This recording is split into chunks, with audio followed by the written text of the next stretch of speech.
Charles, who goes by Chaz Jackson, the president of a local Buffalo Soldiers group, his family's history dates back to the 1800s here in Arizona.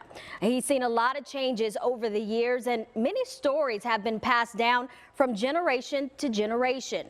He shared some of those with me. Even as a child, Chaz Jackson was well aware of his family's history. This is my mother, Nora Jackson, Nora Ware Jackson. That's my father, Henry B. Jackson. They migrated to Arizona from Georgia by way of covered wagon. I was born in Phoenix, Arizona.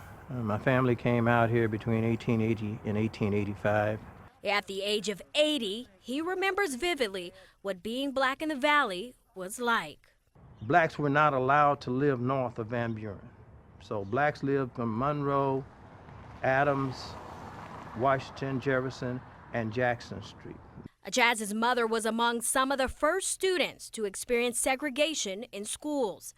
In the early 1900s, some of the state's first schools, like George Washington Carver High and Booker T. Washington Elementary School, were established for just that. And though the schools are now gone, the sites remain important symbols of black people's struggle and the area's history. The Fox Theater and the Paramount Theater, they were more upclass, so it was like a quarter to go there. Chaz's most vivid memory of encountering racism came at a movie theater. The white people would be standing there, and when we walked up, they let us go right in. Well, I thought that was unique, but they were taking us upstairs and putting us in the corner, and that was reserved for the coloreds. So I had told my sister about it. I say, you know, every time we go, they take us right upstairs. She said, because they won't let you sit downstairs, because you black, you can't sit. So that's when I started learning about racism. This is my brood here. This is my daughter, Tiana. Ironically, he would enjoy moments in a segregated theater, and now his daughter is shattering racial biases that exist on the big screen.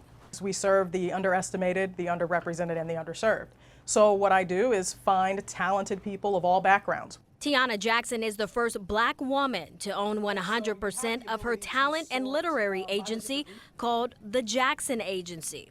The agency aims to create opportunities and increase representation in the entertainment industry for those who've been disenfranchised. What we wanted to do was create this actor-artist community that supported one another as we basically kicked doors in Hollywood.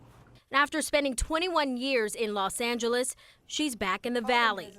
She sees the changes the area has experienced. It's been interesting to see that change, and then also to see that now we have a black police chief, but then we've still got some dissension in the ranks, right? But also recognizes there's still a long way to go. And while a call for change is nothing new and exists back then and now, Tiana's hopeful for future generations. Change is not easy, is what I've learned, but it does make me excited for the future, because you're seeing in our youth that they see what's going on and they're not having it, and they're willing to fight the good fight. A part of that fight for this father-daughter duo is helping to preserve the past. They teach people about the history of the Buffalo Soldiers, who were black soldiers that served after the Civil War. Now, in October, the city of Tucson actually made history as it broke ground on a tribute to the Buffalo Soldiers. And Chaz and Tiana are looking to get support and funding to build a museum right here in Phoenix dedicated to those men. And we'll post more information on our website about this and how you can get involved.